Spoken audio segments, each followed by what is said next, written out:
পার্টির সাথে।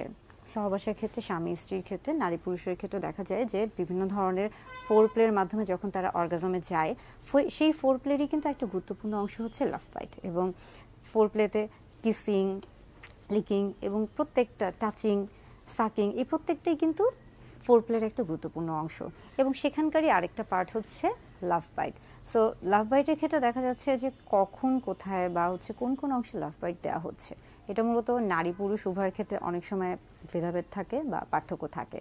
দেখা যাচ্ছে যে পুরুষদের ক্ষেত্রে বেশ কিছু উত্তেজনাময় অঙ্গ রয়েছে এবং স্ত্রীদের ক্ষেত্রেও বেশ কিছু উত্তেজনাময় অঙ্গ রয়েছে।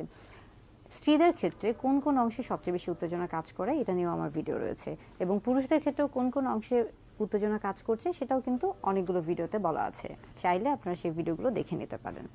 সো লাভ বাইটের ক্ষেত্রে দেখা যায় যে ফোর প্লের একটা অংশে যখন হচ্ছে কিস করা হচ্ছে এবং সেই কিসটা আসলে হচ্ছে একটা নির্দিষ্ট একটা সময় বা কিছুক্ষণ সময় ধরে করা হচ্ছে, এবং সেখানে দেখা যাচ্ছে যে অনেক সময় কিছুটা প্রেশার দেওয়া হয়, তো তখন শরীরের ব্লাড ভেসেল যেগুলো থাকে, রক্ত সঞ্চালন, আমাদের শরীরে যেহেতু রক্ত সঞ্চালন হচ্ছে, এবং সেখানে দেখা যাচ্ছে যে অনেক সময় সেই রক্ত নালিকাগুলো ক্ষতিগ্রস্ত হয়, ইনজুর্ড হয়, এবং অনেক সময় সেখানে লাল একটা র্যাশ হয়ে থাকে বা লাল দাগ পড়ে যায়। তো সেই ক্ষেত্রে অনেকেই হচ্ছে ঘাবড়ে যায়, ভয় পেয়ে যায়। এবং লাভ বাইট দেখা যায় যে পুরুষ বা নারী উভয়ের ক্ষেত্রেই কমন বা খুব পরিচিত কিছু জায়গাগুলো রয়েছে যেগুলোতে হচ্ছে আসলে লাভ বাইট মার্ক হিসেবে বা প্লেস হিসেবে পরিচিত। তার মধ্যে হচ্ছে বলা হয়ে থাকে যে ঘাড় বা ব্রেস্ট বা কোমর, প্রত্যেকটা জায়গায় এটা আসলে ব্যক্তি ভেদে আলাদা হয়ে থাকে। তবে সবচেয়ে পরিচিত হচ্ছে, আমরা ঘাড়ের কথাটাই বলছি, এবং এটাই আসলে সবচেয়ে বেশি আমাদের কাছে আসে এই সমস্যা নিয়ে।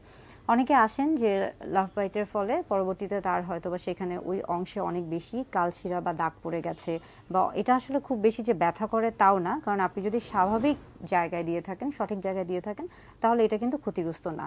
কিন্তু যখন আপনি না বুঝে একটা গুরুত্বপূর্ণ একটা অংশে বা অঙ্গে আপনি হচ্ছে লাভ বাইট দিয়ে থাকবেন, তখন কিন্তু এটা ক্ষতিগ্রস্ত হয়ে থাকবে, এবং অনেক সময় দেখা যাবে যে ব্লাড ভেসেলগুলো অনেক বেশি হচ্ছে ক্ষতিগ্রস্ত হবে, এবং সেখান থেকে কিন্তু যদি অনেক বেশি জোরে দিয়ে থাকেন বা আঘাত করে থাকেন, কিংবা যেটা আসলে যে জায়গাটা দেওয়ার কথা ছিল না সেই জায়গায় যদি আপনি দিয়ে থাকেন, তাহলে কিন্তু সেখান থেকে অনেক সময় রক্ত প্রবাহ বেড়ে, সেখান থেকে আমরা বলে থাকি যে ব্লিডিং হতে পারে, রক্ত বের হতে পারে। তো সেই ক্ষেত্রে আসলে লাভ বাইট দেওয়ার ক্ষেত্রে অবশ্যই আপনাকে সতর্ক থাকতে হবে। আরেকটা বিষয় হচ্ছে যে কেন লাভ বাইটটা গুরুত্বপূর্ণ, কারণ হচ্ছে যে লাভ বাইট যেহেতু ফোর প্লের একটা অংশ, এইটার সাথে ফোর প্লে, অর্গাজম এবং স্বামী স্ত্রীর আমরা বলছি যে সহবাস, ইন্টারকোর্স, সবগুলোই কিন্তু প্রত্যেকটাই একটা একটার সাথে জড়িত। তো সেই হিসেবে আসলে এই বিষয়টা গুরুত্বপূর্ণ। কিন্তু যেহেতু অনেকে মনে করে থাকেন যে এটা আসলে স্বাস্থ্যকর কিনা কিংবা এটা ঝুঁকিপূর্ণ কিনা, অনেকেই এসে আমাকে কিন্তু এই প্রশ্নগুলো করেছেন, তাদের জন্যই মূলত এই ভিডিও বার্তা তৈরি করা। আর আরেকটা বিষয় হচ্ছে যে প্রত্যেকটা মানুষের ক্ষেত্রেই শরীরে দেখা যায় যে আমরা বলে থাকি যে বিভিন্ন ধরনের আমরা রক্ত পরীক্ষা করে থাকি, এবং সেগুলোকে অনেক সময় দেখবেন যে ব্লিডিং টাইম বলা হয়ে থাকে, ক্লটিং টাইম বলা হয়ে থাকে। অর্থাৎ এক একটা মানুষের ক্ষেত্রে ব্লিডিং টাইম, রক্ত যখন হচ্ছে কোনো একটা জায়গায় কেটে যাচ্ছে, সেখানে কতটুকু সময়ে হচ্ছে সেই রক্তটা জমাট বাঁধছে, কিংবা কতটুকু সময় ধরে সেখানে রক্ত প্রবাহ চলতে থাকবে, এগুলো কিন্তু একটা হচ্ছে সময় নির্ধারণ করা থাকে।